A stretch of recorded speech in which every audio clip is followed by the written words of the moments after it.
that this is the situation. But many people will not speak because there's great shame attached to it. People will say to you, then why you stay in it? There are so many people who say, no man can lick me.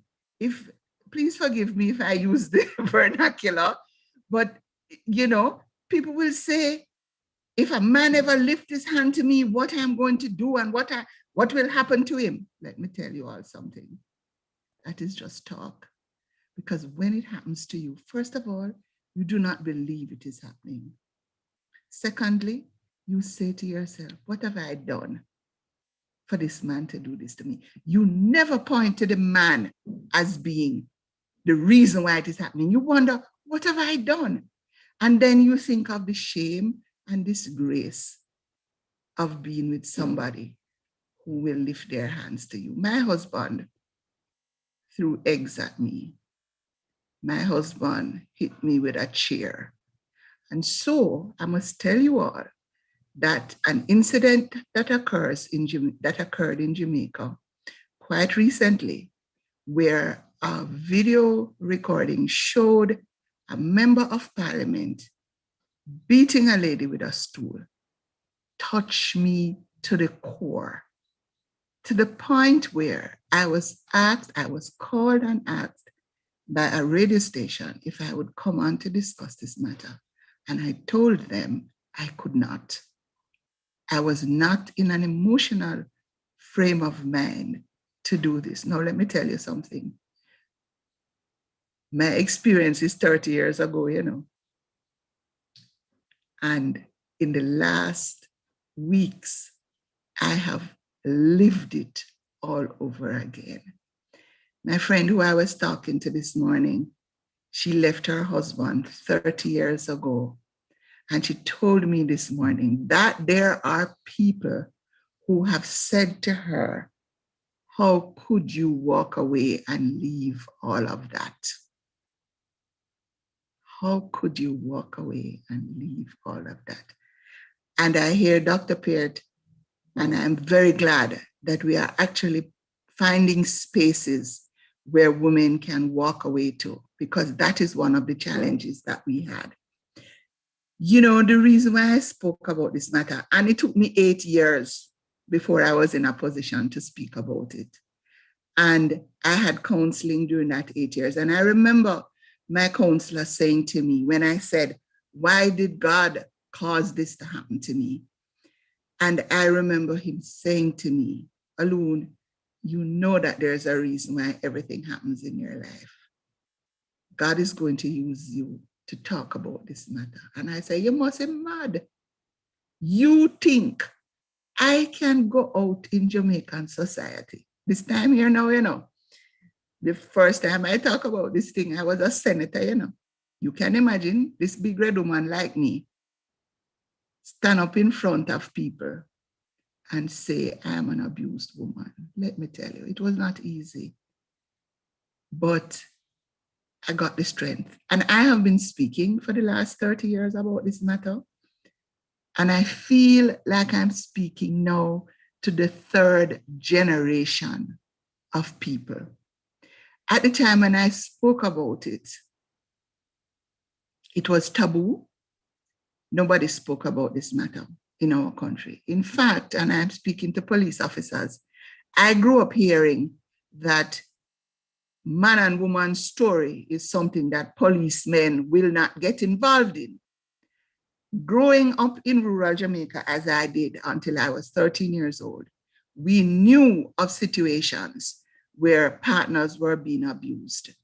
And if they went to the police station, they would run them away and they would tell them, this is a man and woman's business. Novelet, you probably don't want me to say this, but it's true. This is my lived experience. This is man and woman business. We don't get involved in it. We don't deal with it.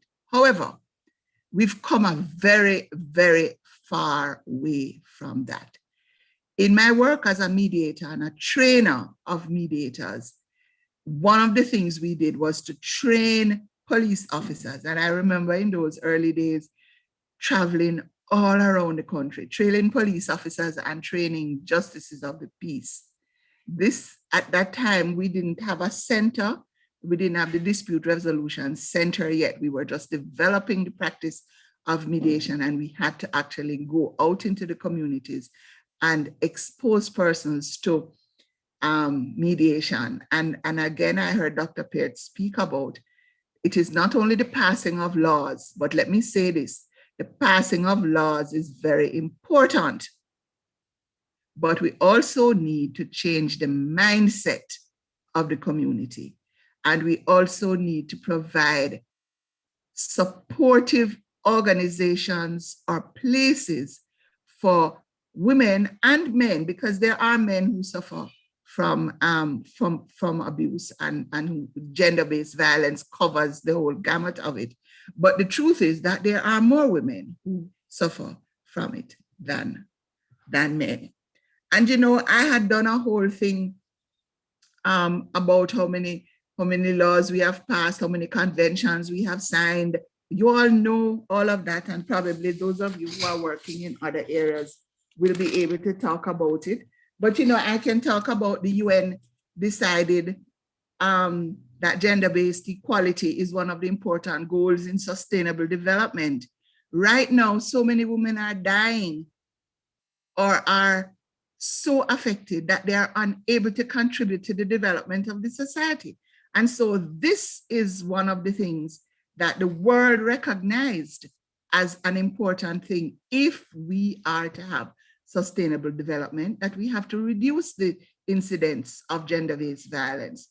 There are many scholars who have written that if a society is to move forward to a place of peace and prosperity for people on the planet, now and into the future, it must give serious weight, attention, and treatment to the issue of the gender equality. And Jamaica, and I'm sure many of your countries, we have signed on to the Convention on the Elimination of All Forms of Discriminatory Movements. We've signed the Inter-American Convention on the Prevention, Punishment, and Eradication of Violence Against Women.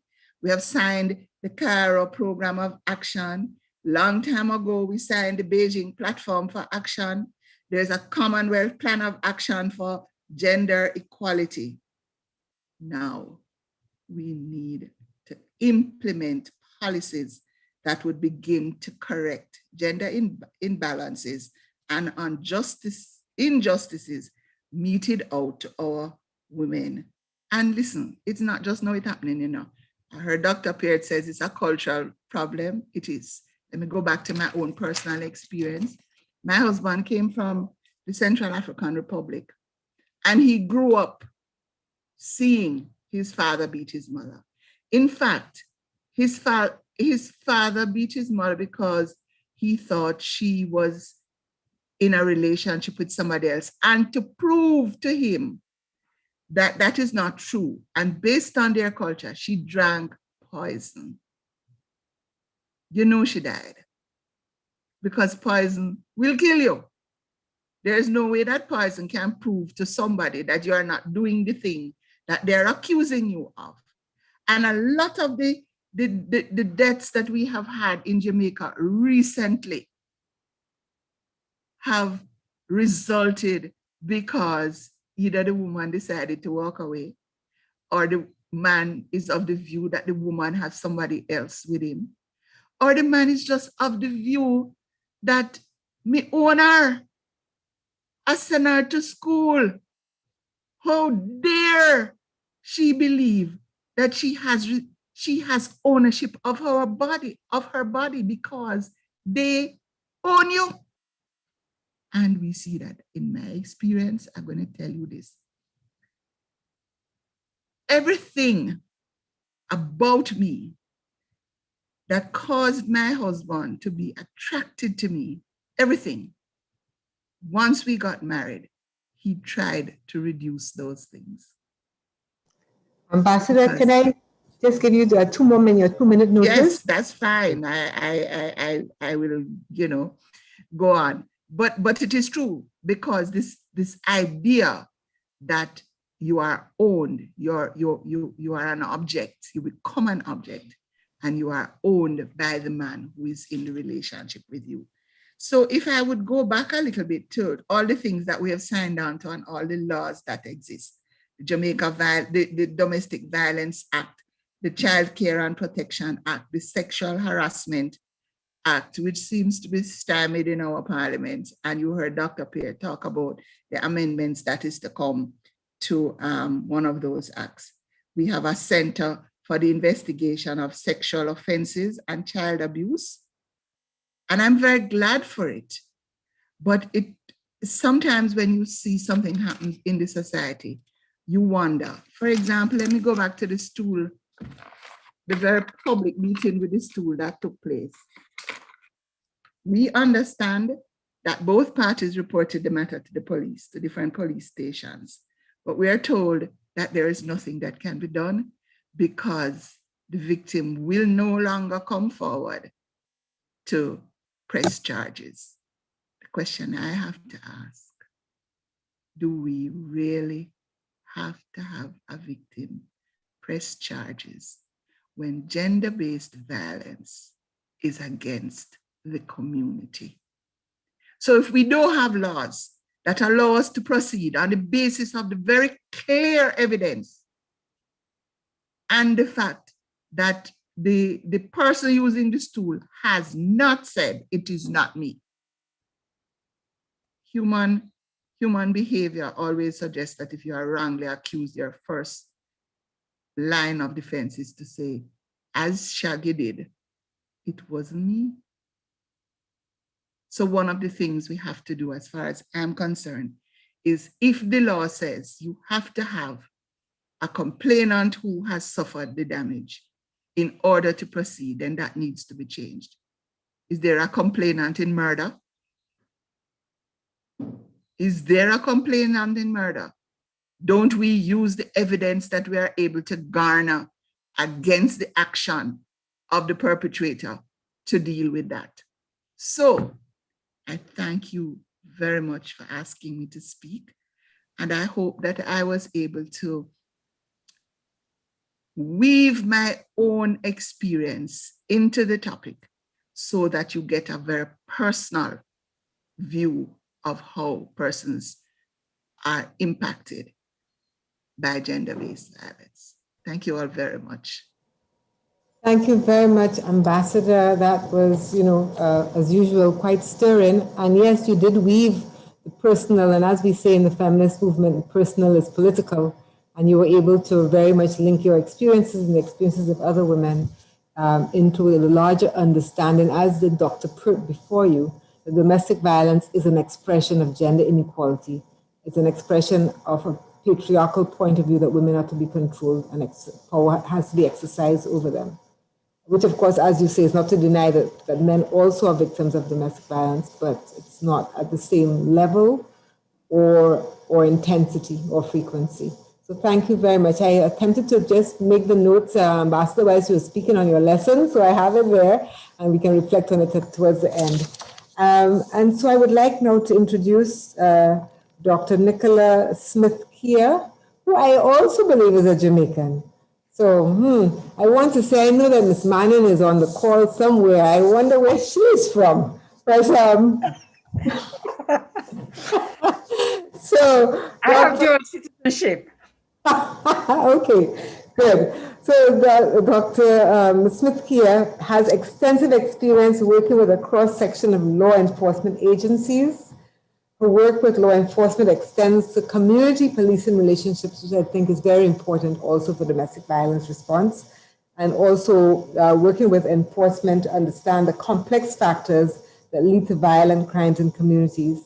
She is a court-appointed special advocate for Montgomery County, Maryland, and as that advocate, she's a trained volunteer appointed by the juvenile court to advocate for the best interests of abused and neglected children. This is just a fragment, a little small piece of the summarized bio that I have for Dr. Smith-Kia, but I think it gives you a sense of her expertise in this area.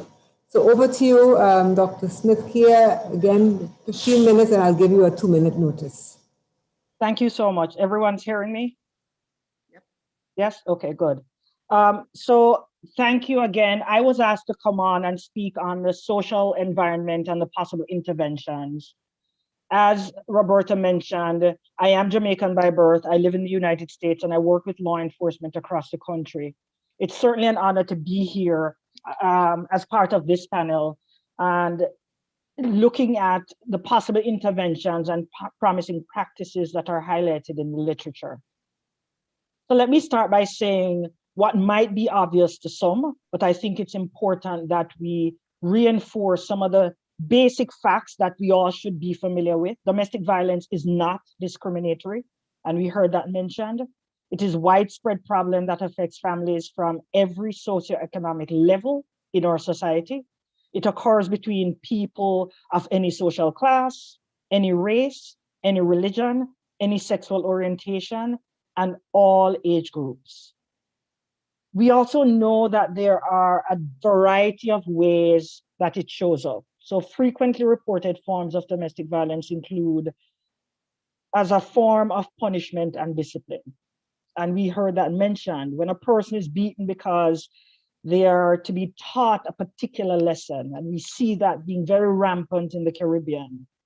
As a preventative method, when a household member is beaten in order to remind them who is in control of the relationship and the material goods that are associated with that relationship. And also as a defensive method, when a household member hits back after being hit or threatened. So what does the breadth of the problem look like, or how big is this problem? Domestic violence is pervasive, and we've heard that over and over again. 1 in 3 women have suffered physical and or sexual violence by an intimate partner in their lifetime. And to give this perspective, that means of this panel of 6, at least 2 of us have been abused. Domestic violence is a common problem in many parts of the world, and much of it is directed to women and children. There is some abuse against men, but according to the United Nations study, which we've heard a little of, it appears that no one degree or another violence against women, in the home is a problem that can be found across all cultures in all countries. So the issues that bring on domestic violence often center on establishing authority and control in the household over the sexual activity of a partner. At other times, domestic violence arises because of overconsumption of alcohol and or drugs as a means of releasing anger, frustration that has arisen from some event outside of the domestic sphere. And in the Caribbean, we heard a little on the perspective in the Caribbean, and there's a wonderful article that I would suggest that came out from the World Bank on Caribbean Women Count, Ending Violence Against Women and Girls. And if you haven't seen it yet, I would suggest you all take a look at that. It's a central repository of knowledge on the prevalence of different forms of intimate partner violence and non-partner sexual violence from Grenada, Guyana, Jamaica, Suriname, Trinidad, and Tobago. And I know Roberta mentioned some of those numbers earlier. So the tool is based on a national survey conducted between 2016 and 2019 that were done in collaboration between governments, United Nations Entity for Gender Equality and the Empowerment of Women, United Nations Development Program, United States Agency for International Development, the Caribbean Development Bank, and the Inter-American Development Bank. Nearly half of Caribbean women surveyed in the 5 Caribbean countries face at least one form of violence, whether it be physical, sexual, economic, or emotional. And just to repeat some of the numbers, 46% of women in the 5 countries have experienced at least one form of violence. So lifetime prevalence rates on intimate partner violence range from 39% in Grenada and Jamaica to 44% in Trinidad and Tobago and 48% in Suriname, which Roberta mentioned earlier. And as we said, this is across the world, it's across the globe. So domestic violence is an issue which is a global concern characterized by the recent history of rapid social change in institutional policy and practice. In some countries, there is a considerable controversy about the nature of domestic violence. And we see that controversy play out in front of us in the Caribbean on a daily basis. We heard the examples. We see that we've experienced it, with some authorities suggesting that women and men are equally likely to perpetrate serious violence against their partners. But in fact, and we've said it, most researchers and policymakers now agree, however, that the global problem is primarily one of men's violence against women in intimate relationships. So they've moved into a narrative and language of intimate partner violence. And a considerable portion of women have experienced this type of physical or sexual violence based on the research. Domestic violence against women has a long and shameful history, especially in the Caribbean. Recent studies suggest that at least 1/4 of all women who have lived in a marital or marital-like relationship have experienced domestic violence. And additional evidence indicates that sexual aggression is a significant aspect of this violence. So there's physical injuries, and they're often severe, and women may suffer from persistent health and emotional problems. When women are murdered, the perpetrator is usually an intimate partner. Women find it difficult to leave a violent relationship, and we heard that firsthand experience because of threats, because of lack of support, because it is historically and the inadequate responses of institutions. So the sociological explanation stresses the importance of male power and control.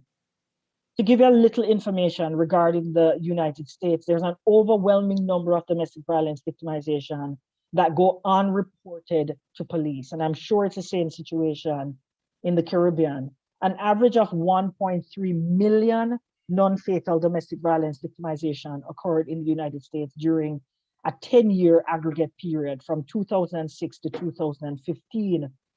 And out of that 1.3 million victimization, 582,000 went unreported. And the reasons vary. Some people want personal privacy, so 32%. There is the protecting of the offender. Despite the fact that they're being beaten by someone, they want to protect them because sometimes the responses to the offender is not what is wanted even by the victim. And then the feeling that the crime was minor, because culturally, we've taught ourselves and we've taught our children that, again, this is man and woman's story. This is not a big issue. And there's also the reason of fear of reprisal, why this is typically not reported. There are a number of interventions which are showing promise based on the literature and based on research, but admittedly, a lot more research needs to be done. Domestic violence units, which are a growing phenomenon in the United States, DVUs, show promise in reducing the severity, but not the prevalence of future incidents. So in the US, research shows that about 92% of sheriff's offices, 89% of local police departments, and 70% of state law enforcement agencies have a domestic violence unit. And just to put that in perspective, there are 18,000 agencies in the United States. So again, it's a well-developed phenomenon in the United States to have a domestic violence unit. Many victims are not calling on law enforcement, however, to help in situations where they're experiencing abuse, and research is limited to regional samples, and the literature cannot currently speak to the utility of these units on a national level. And the reduce the number of suspects who reoffend, but again, not the number of repeat offenses by those who do reoffend.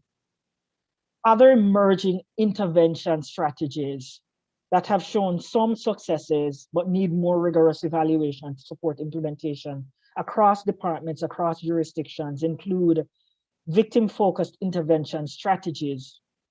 Two such that have been researched are the Lethality Assessment Program, or LAP, and the Domestic Violence High-Risk Team Model.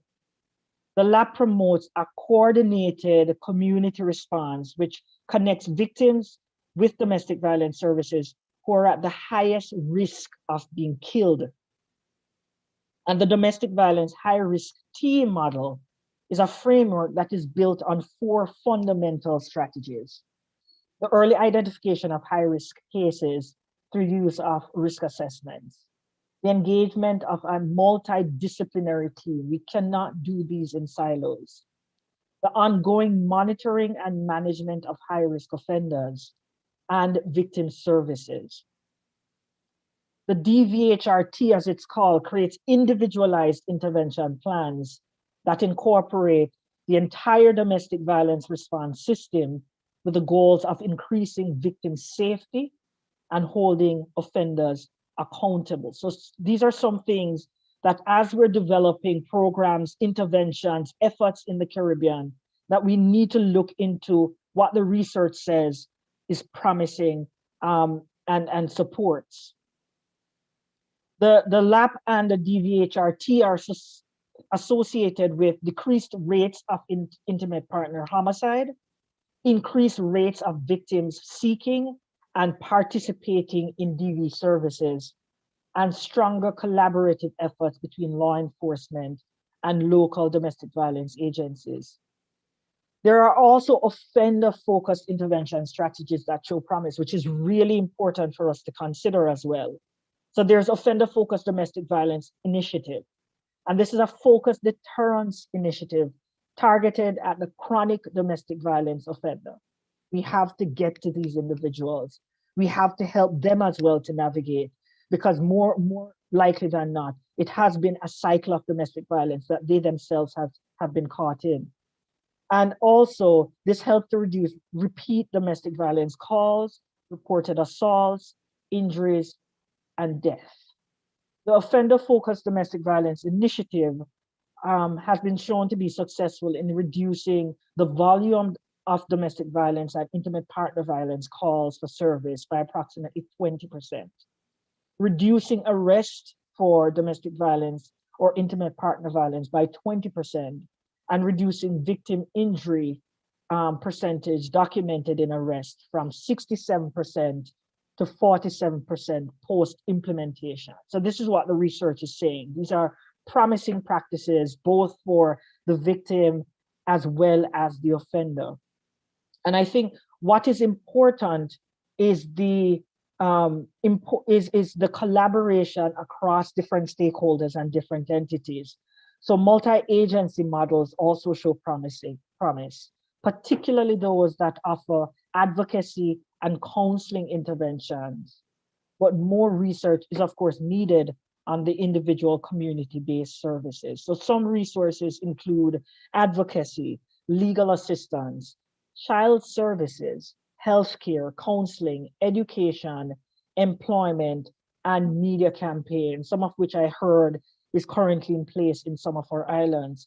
So the greater support for services is related to advocacy and counseling, meaning the research says that when we include advocacy and counseling, we will see more significant success. Very limited research on the criminal justice system response to victims of intimate partner violence that is combined with other components of coordinated community response programs have been done. And so there is the need for a lot more research in this space. So we know, we're aware of it. There's a lot of work that needs to be done to understand what has promise, what is effective, and what works. And I'll stop there for now and help us to get caught up on time a bit. Oh, thank you so very much, Dr. Smith here.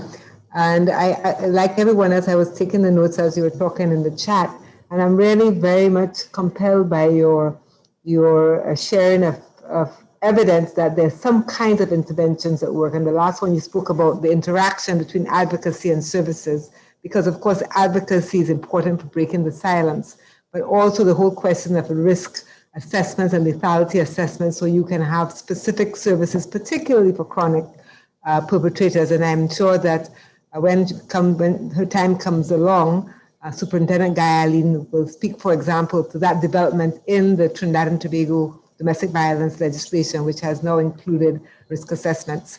So with that, I want to turn over to Ms. Novlet Grant, the former Deputy Commissioner of Police for Jamaica, but she was also Acting Commissioner of Police in Jamaica.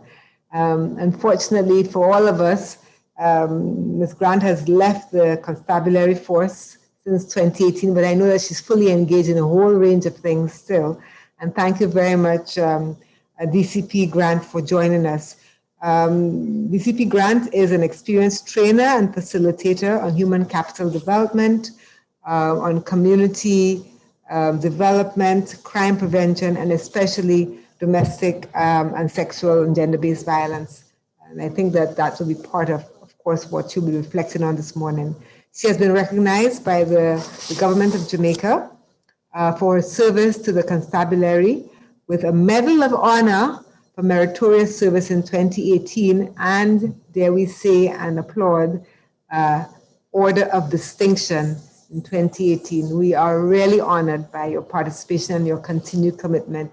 DCP Grant, over to you. Good morning, and thank you very much, Roberta, fellow panelists, commissioners, and invited guests. It's my pleasure to be here again. My presentation basically will do a little retrospective, because sometimes we need to go back to kind of map where we have reached. I don't pretend to have all the data, but one of the things I will say, and also to share what I learned as a police officer with over 3 decades in the field. So what I will try and focus on has been the efforts to institute best practices in the intervention, visual evidence, documentation, the communication, support, and response for treating domestic violence. And so the baseline that I will use to look at those issues will be the collaboration between the ACCP and the Association of Caribbean Association of Feminist Research and Action, CAFRA, which culminated in the joint training of frontline police officers and social workers from Caribbean countries, 16 Caribbean countries in 2000. One of the things I must also say is that the conference agenda of the ACCP has always featured domestic violence prevention from the inception, because I have been presenting on this topic from as far back as probably 2004, if not earlier, if I can remember, it's so long ago. So commissioners past and present have sought to educate themselves and their forces with the knowledge of best practices required to respond to domestic violence. Prior to this regional training that I mentioned, domestic violence was seen by police, not just in Jamaica, but all over the world, as just a domestic, private, and not a police matter. Here, Ambassador Alun spoke about that. So this attitude by law enforcement actually mirrored the attitude of the community. And even up to 1996, when we had passed Domestic Violence Act in Jamaica, and most countries in the region had done so, that attitude had not really changed. So it was a shared experiences and concern, especially by CAFRA and other partners, that forged that relationship with the ACCP. And then we had the training, and we had 12 trainers from the region. I was fortunate to be one of the 12 persons selected, and we trained, worked with experts, we developed a manual, we tested it, we do all the things that were required.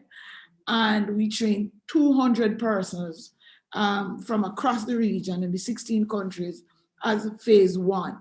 Phase 2 was supposed to be the in-country training, and this is where you had the challenges. First and foremost, there was no funding or support arrangements for that phase of the training. The 12 national coordinators were expected to both advocate, raise funds, and deliver the training to police officers and social workers. Of course, most police officers are not very skilled at advocacy or have the authority to fundraise and to establish the necessary support structures that would make a national training program happen.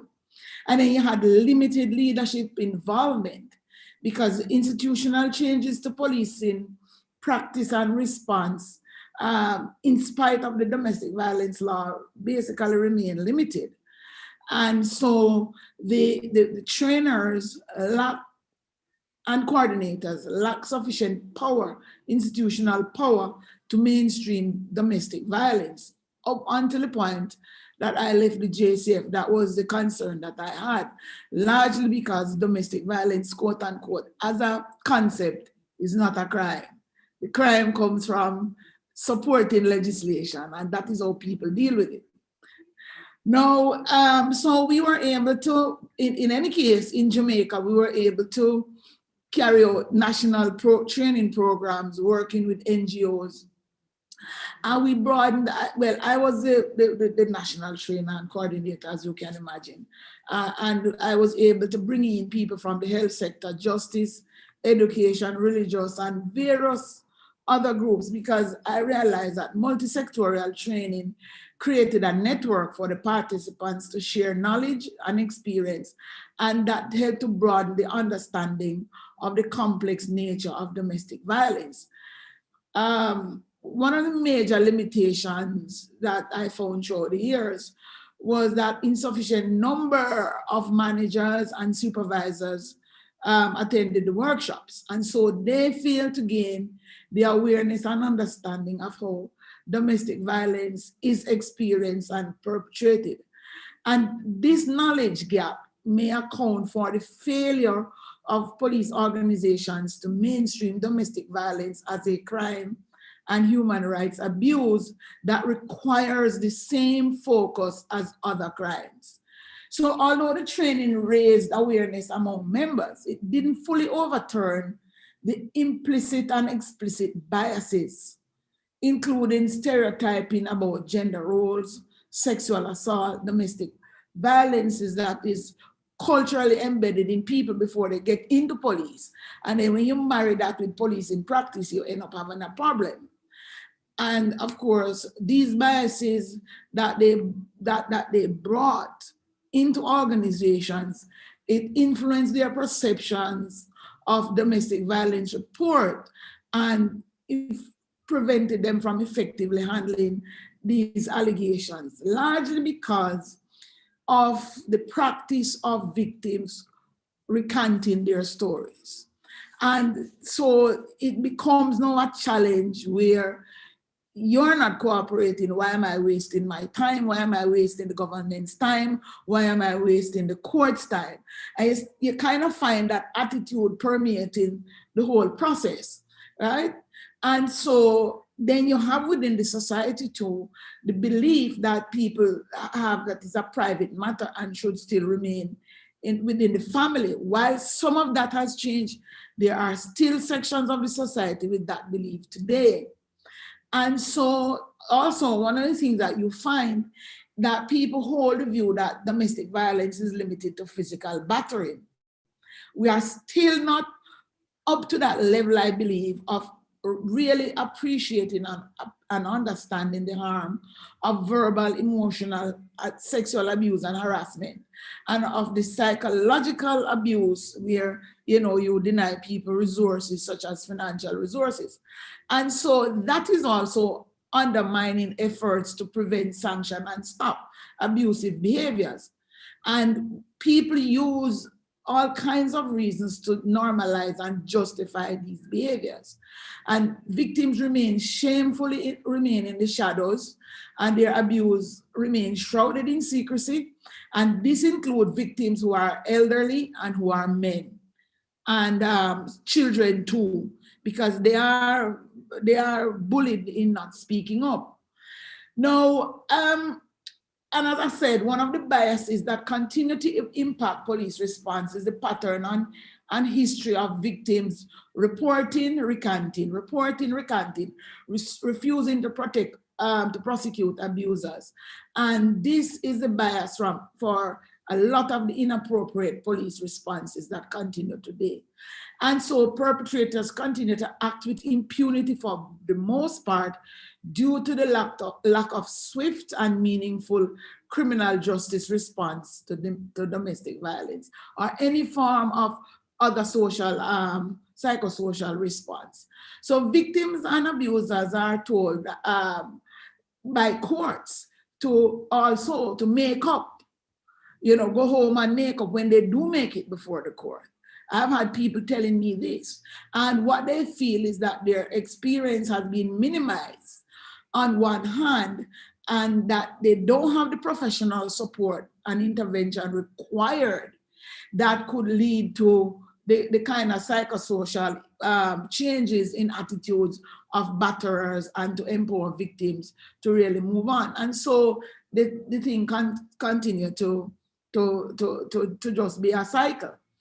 The other challenge that I have noticed is that there are, I can't say what percentage, but you hear the voices equating the experiences of domestic violence victim with that of victims of stranger violence. Stranger community violence is not the same, because one of the first things to remember is that there's a pattern of behavior that is driven by fear on the part of the victim, intimidation and threat and so on, and all the things that perpetrators do, that then taints the bonds of trust and intimacy that happens, that exists between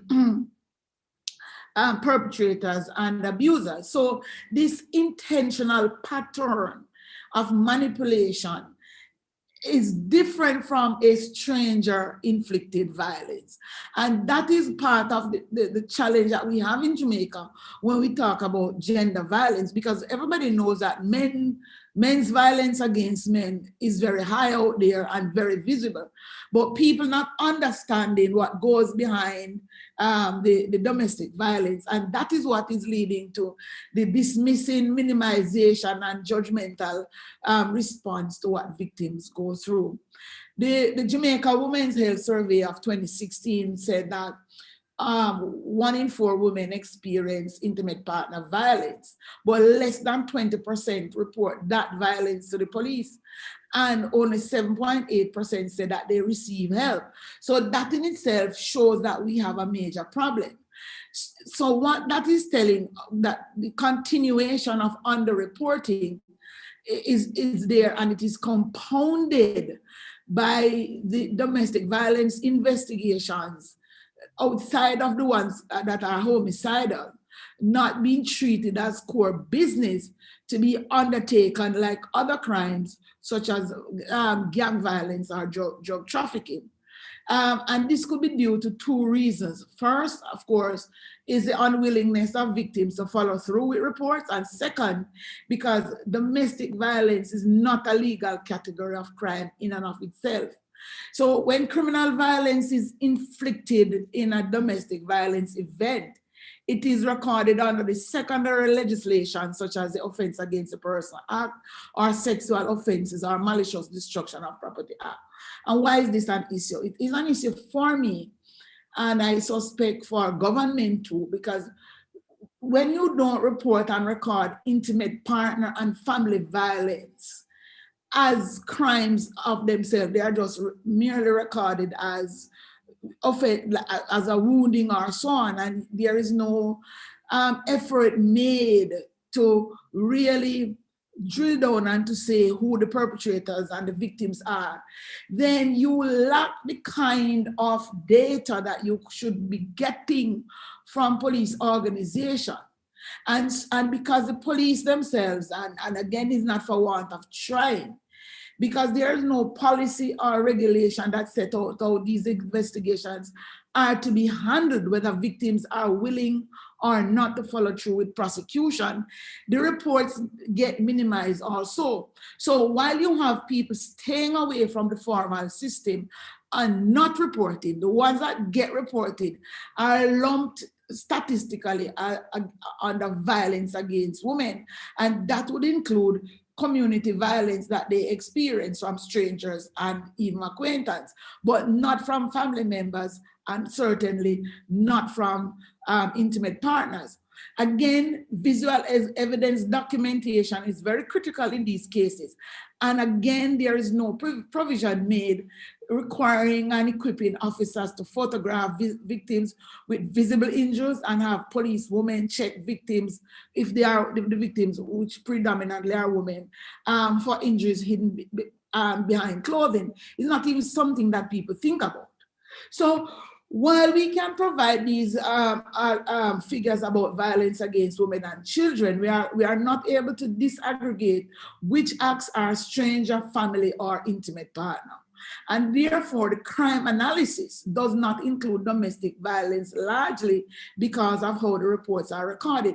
And if you can't analyze the reports that you have, your tactics and your strategies are going to be somewhat deficient because it's not going to be evidence-based.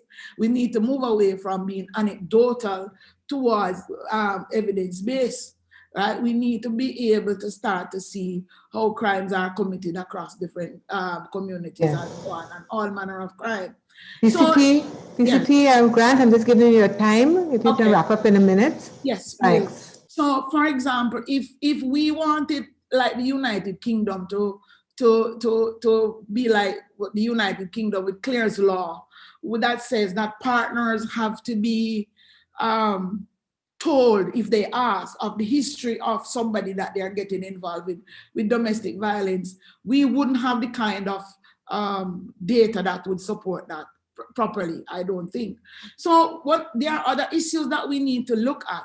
We find that there are insufficient knowledge of the Domestic Violence Act when it comes to the obtaining of orders, protection and occupation orders. People are sent back from the courts to the police because the staff there are unaware of the law, much less the provisions of the law.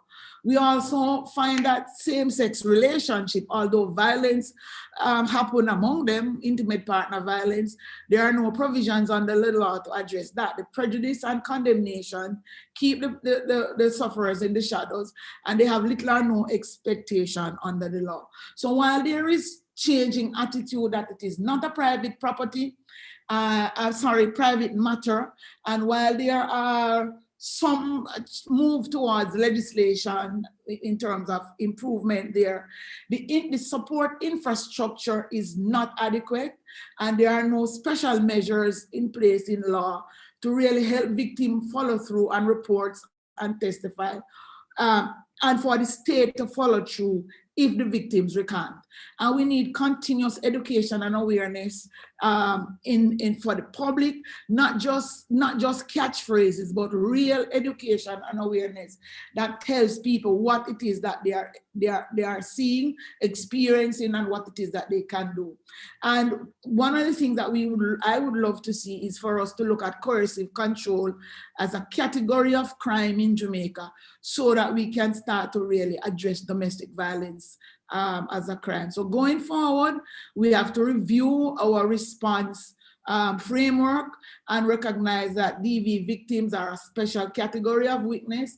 We have to start to figure out how we criminalize these controlling behaviors that characterize it.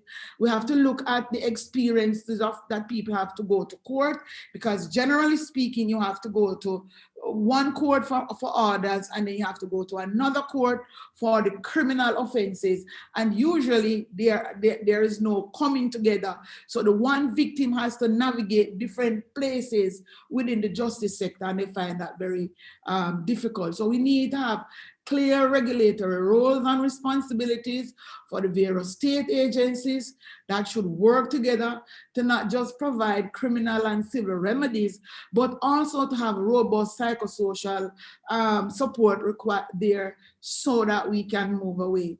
The other thing quickly is that we need to mainstream gender education not just in police services, but I think gender and diversity education has to be in the basic and in-service training curriculum. But other people who are in the helping profession also need that. And we need to have sound responses and investigative procedures to keep it from being a serious crime, and have appropriate standards for the management of the data and so on. So those are some of the things that I think we should be doing as we go forward. Those are just a tip of some of the experiences and the lessons that I have learned with over 3 decades doing this work. Thank you, DCP. Quickly, just give me 1 second. I heard Dr. Pierre talk about the DVI care centers. When I was in the force, because of the weaknesses in response, I tried to establish domestic violence intervention centers. They are not necessarily for counseling by police, because police are not trained counselors. What they're there to do is to provide support and for volunteers to be part of the process in those centers, to be able to provide the expert services that are required. We don't want police to ever tell people that they are counselors. You probably may make a bad situation even worse. But anybody who is interested in finding out what the concept is all about, you can always talk to me afterwards. Thank you. Thank you very much, DCP Grant. And you've made many, many suggestions, all of which resonate. And I have to say, it's a little bit depressing, because we've been making those recommendations for so long, DCP Grant, and I know you have been too. So we do really need to, what the Dr. Pritt was saying at the beginning, have the requisite political will and commitment to drive this agenda forward. I leave the last presentation to Superintendent Guy Aline, who now heads the, she's a superintendent of police, and she heads now the gender-based violence unit, which was established in 2020. Congratulations on that, as well as the child protection unit within the Trinidad and Tobago Police Service. She's also a fingerprint and crime scene expert, and is certificated in evidence-based policing from Cambridge University, and investigating gender-based violence from the NYPD. She's also a qualified police prosecutor. Over to you, Superintendent Guy Aline. A pleasant good morning. I bring greetings on behalf of the Commissioner of Police, Gary Griffith, in Trinidad and Tobago. I'm so happy to be here this morning, and I want to thank the organizers for inviting me to present. This conversation is something that we must have all the time. We must keep the narrative in order to engage and effect change in our society. Morning to the esteemed panelists, very excellent presentation.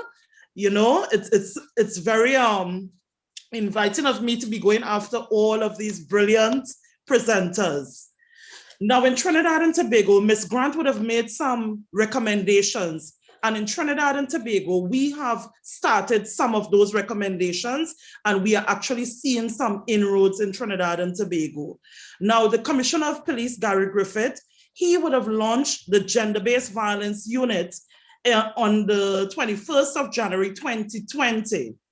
There are 9 policing divisions in Trinidad and Tobago, and gender-based violence officers are represented, not in each station, but in each division. Now, these officers are really highly trained, and training is continuous. We are trained by the Police Academy, as well as we are trained by external agencies. At the gender-based violence unit, we operate with a robust case management system. And when I say that to say that from the time a report is received, the process is explained to the survivor, and the investigative process commences immediately. We have adopted a zero tolerance approach to domestic violence report. Matters are investigated thoroughly. Offenses, once detected, would be dealt with, and arrests are made. All of our survivors or victims that come to the police are referred to our psychosocial department, which is called the Victim and Witness Support Unit, within the TTPS. So all of our victims are exposed to this sort of psychosocial support. The gender-based violence officer also assists survivors with applications of protection orders through the judiciary hotline. This hotline was established during the time of COVID last year, and it has continued. Sometimes a survivor doesn't even understand or know what he or she has to do. So at the gender-based violence unit, we exercise that patience where we guide the survivor and the victim, and we assist in applications for protection orders. We even assist in taking the victim or survivor to a place of safety once they consent to same. The thing about it also at the unit, we operate where we provide follow-up in a timely fashion. We have also implemented something that we call welfare checks. So when the survivor or the victim makes the report, that is not the end at all. We are there to do follow-up from the beginning of the report, during the prosecutive process, as well as thereafter. And these welfare checks are well done. Because, you know, sometimes when you do these welfare checks, we do these welfare checks to ensure that the victim as well as the perpetrator are abiding by any orders that may be in effect. The unit is also engaged in a large number of outreach and sensitization programs throughout Trinidad and Tobago. These sensitization programs are ongoing in an effort to educate the public about gender-based violence, the function of the unit, and to bring awareness and to effect change in behavior in our society.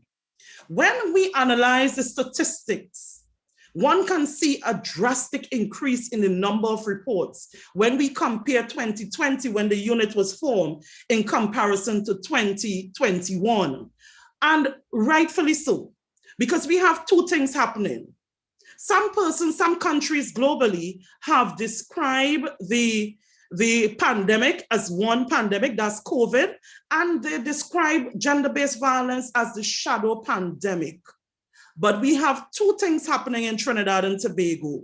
The gender-based violence unit was formed where we create an avenue where the public can feel comfortable and confident that their matters will be dealt with a high level of professionalism and confidentiality. That may be one of the reasons why we have the increase in reports.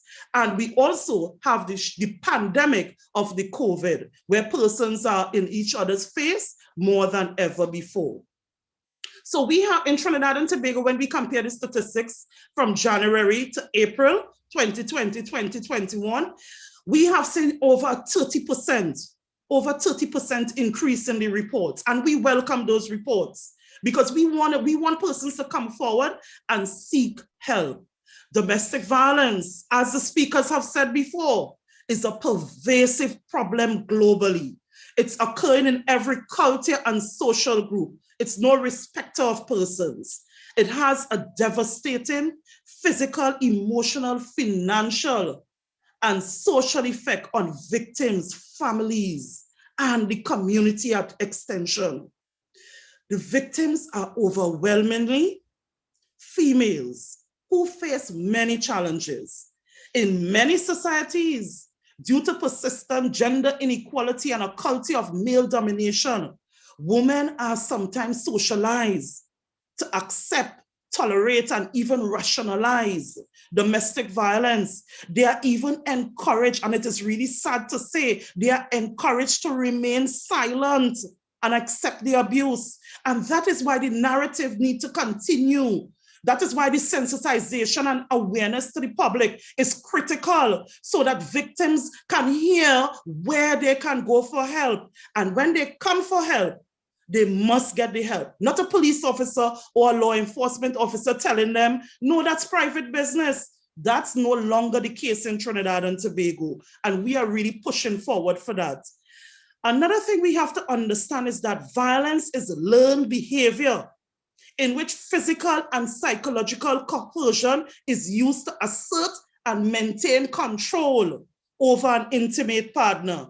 it is often cyclic in pattern. It escalates in severity, endangering the lives and emotional well-being of victims and survivors. And this even includes the children in these relationships. Domestic violence needs to be taken seriously and dealt with aggressively by the police. And that is why our commissioner and his executive formed this gender-based violence unit within Trinidad and Tobago. We would investigate, and the matters will be brought before the court once we have the cooperation of the survivor or the victim. And just as the speakers before, I pray the day can come where we can pursue the matter without a willing victim, just like how we treat murder and homicides. We need to start that, but the laws has to be changed. The formation of this unit within the organization is an excellent initiative. From the inception of the unit to present, survivors have expressed their gratitude and their content with the performance of the officers of the gender-based violence unit. Your unit treats both victim and perpetrators with dignity and respect.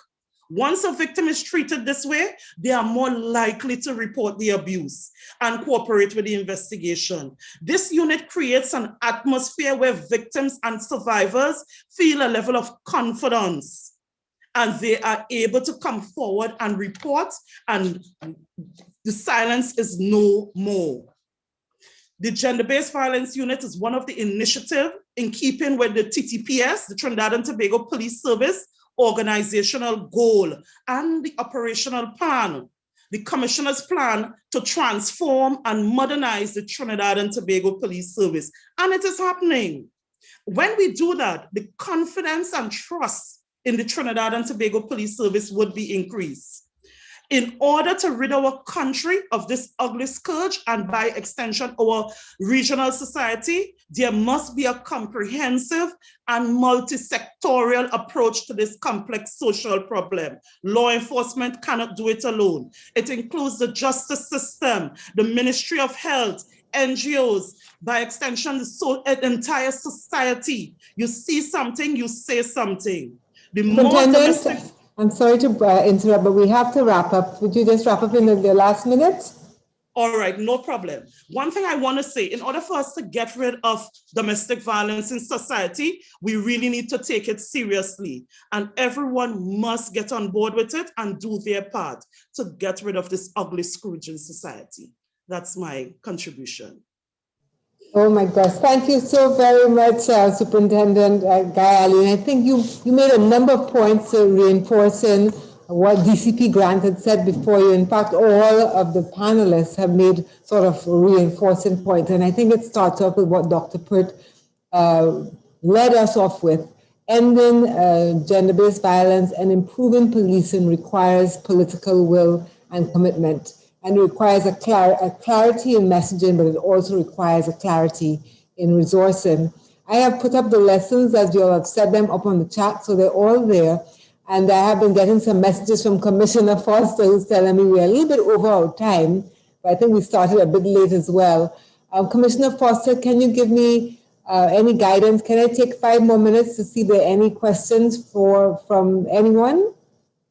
To be honest with you, this topic is so important. That's why I have actually allowed it to run. So I think I'll still allow it to run for another 5 minutes and create the indulgence of CARICOM to let us extend the program beyond the time today. Thank you very much. So I don't know, are there any questions? I don't see any in the chat, but there may be questions from participants. In the meanwhile, maybe whilst participants are asking their questions, you can ask it in the chat or you can put up your hand and I will recognize you.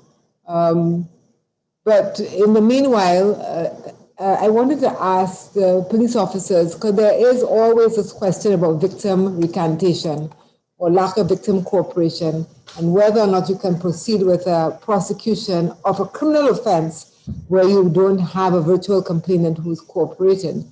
And I think it was Ambassador Asaba who talked about you don't have a cooperating victim where you have murder either, but you do have other kinds of evidence that you can use. And so I was wondering Ambassador, because both DCP Grant and Superintendent Guy spoke about that, and we understand the dynamics around victim recantation. Is there anything that you want to add to that point? Well, I guess that the law would have to be changed to allow that. And that was what I had said, that because of the law we now have, we have to have a complainant. So I'm not, in the situation I talked about, the particular instance, I understand as a lawyer myself that the police need a victim who will be the complainant. And so for them to be able to act, the law would have to change to say that in certain circumstances where behavior like this occurs, it is actually a matter which is not just between the two persons, but that there actually can be other persons who could be the complainant. And that is where I think we might need to go, because, you know, when you live in a small society, as we do, we don't have situations where somebody can leave their community and go elsewhere. We don't have the kind of, well, we probably do, but we might not have it for that witness protection program. And so many times people are very conscious of their own safety after they make a complaint and pursue criminal action. And so that is something that I myself am grappling with, because I understand that for legal action to take place, you have to have a complainant. But in murder, you don't have a complainant because the complainant is dead. So do we wait until the victim is killed before a community can take action? And that is the dilemma that I find us finding ourselves in. And Roberta, if I can just jump in as well. I think we have to take a holistic view of this as well. It's not just about writing laws and putting them on the books. There has to be a cultural shift and a re-education and education from a young age. Because even with the laws, if we think as a community or as a country that it's still man and woman business, then will we enact the laws? So I want us to also think of it as a holistic approach.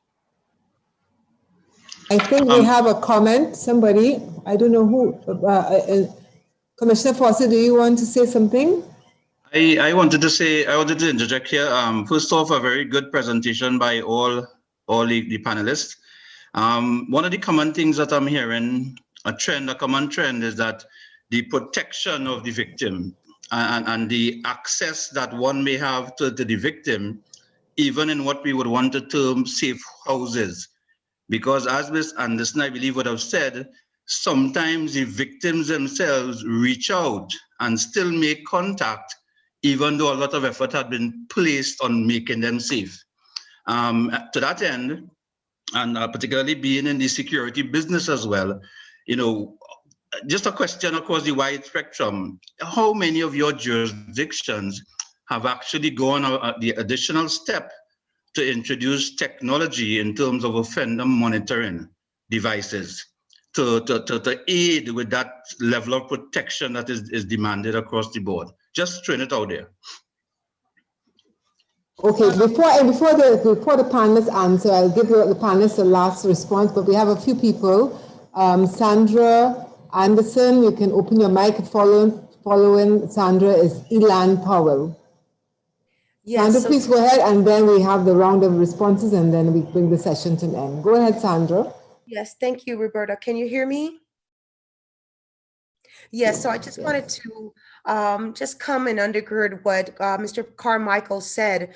As a woman who went through domestic violence for 20 years and finally had the courage to go and do a restraining order in Broward County, they did not uphold the restraining order. Later, I was told by law enforcement to get a gun.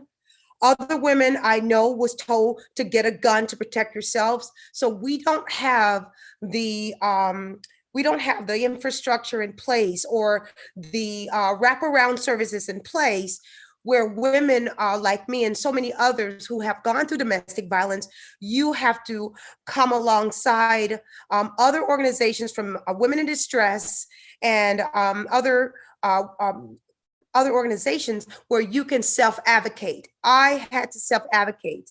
I had to live in my car.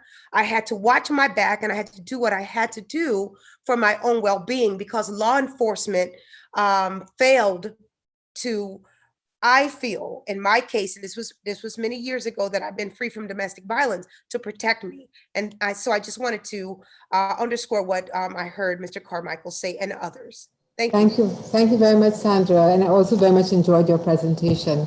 Mr. Powell, can you please go ahead? All right. Thank you very much.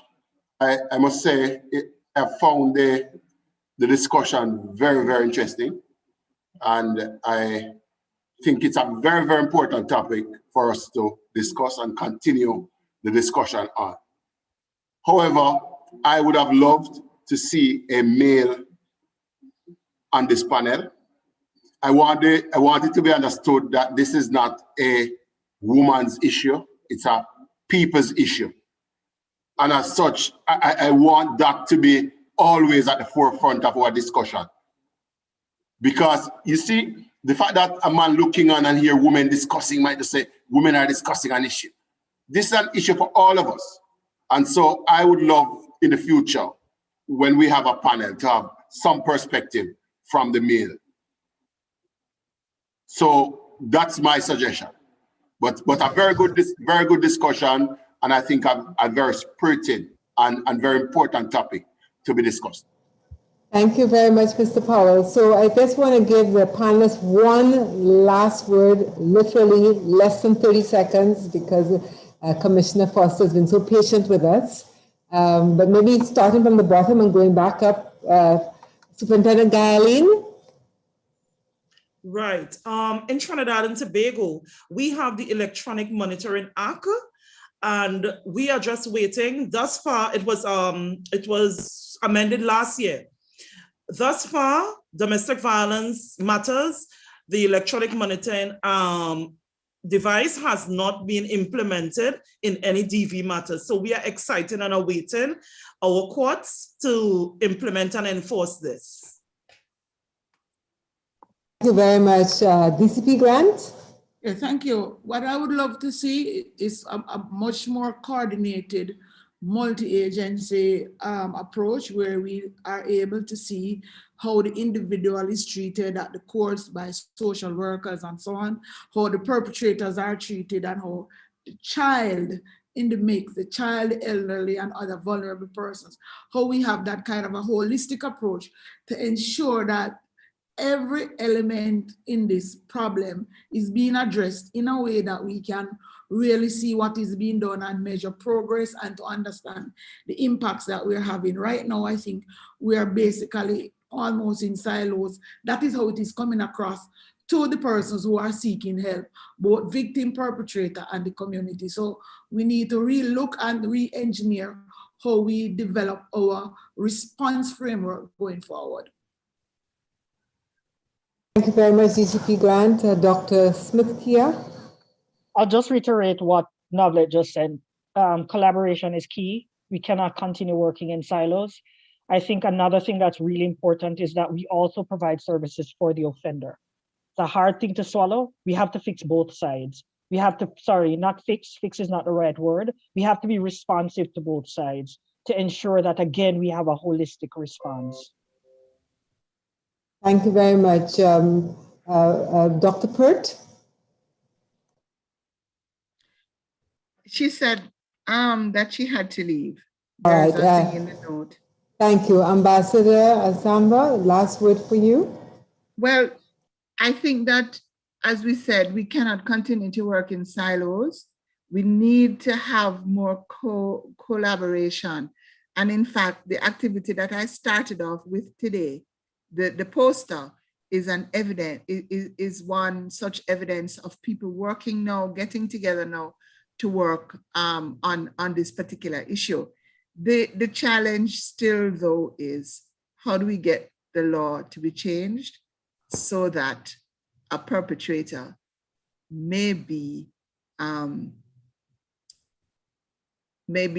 arrested and tried without the need for the specific person against whom the act was committed.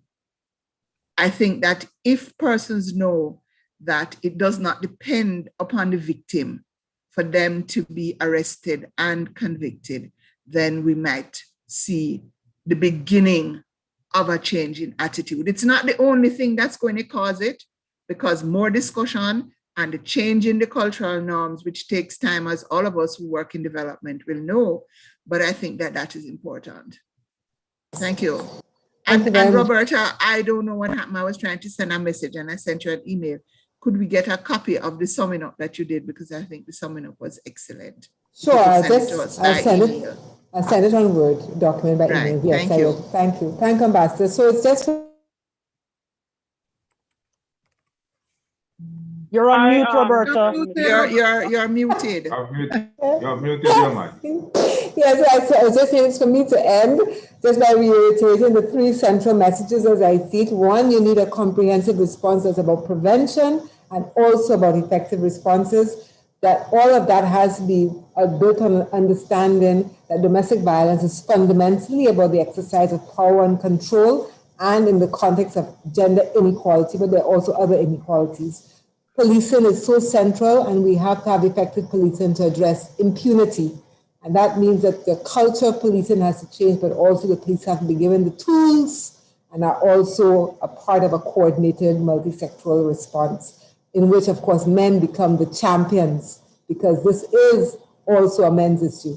The majority of the perpetrators are men, and they also are victims to some extent. So we need men also taking the lead on the clear, Dr. Put said, the clear dialogue around toxic masculinities and relationships with women based on fairness, justice, and solidarity. It is for me just now to thank all of the panelists for their contribution of thought, their gift of thought, their gift of time to this wonderful panel, and to thank the ACCP for giving us the space. And we look forward to continue to work on and hopefully the implementation of some of the recommendations based on lessons learned that have come out of this panel. Thank you very much, everyone. Over to you, Commissioner Foster. Good day to all of you, and I think it was a very fruitful discussion, and the time did not permit us to maybe address the matter as we would like to address it.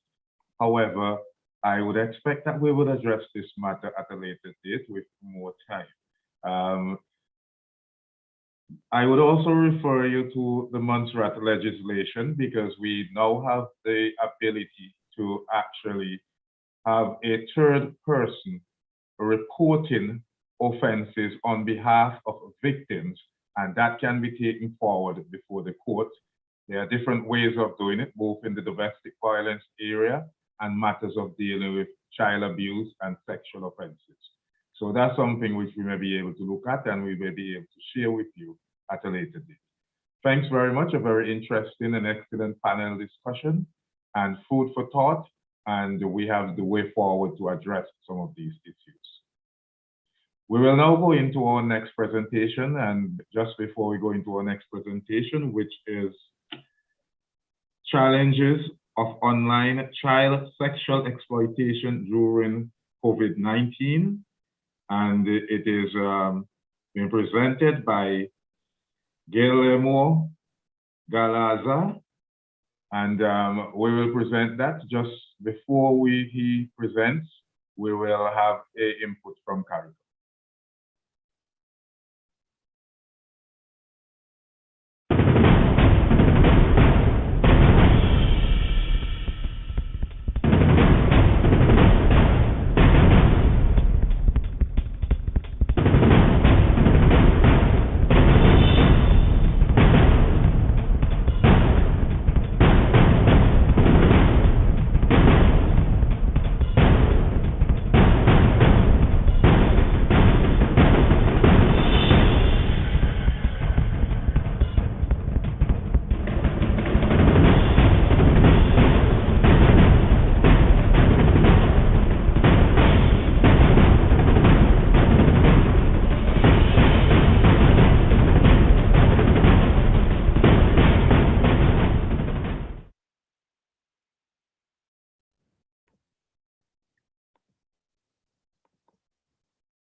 We now expect our presenter, Guillermo Galaza, and his presentation is on challenges of online child sexual exploitation during COVID-19. The floor is now yours.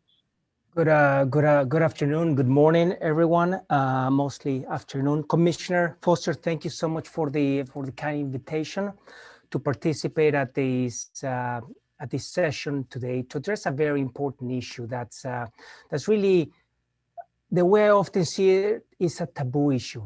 A lot of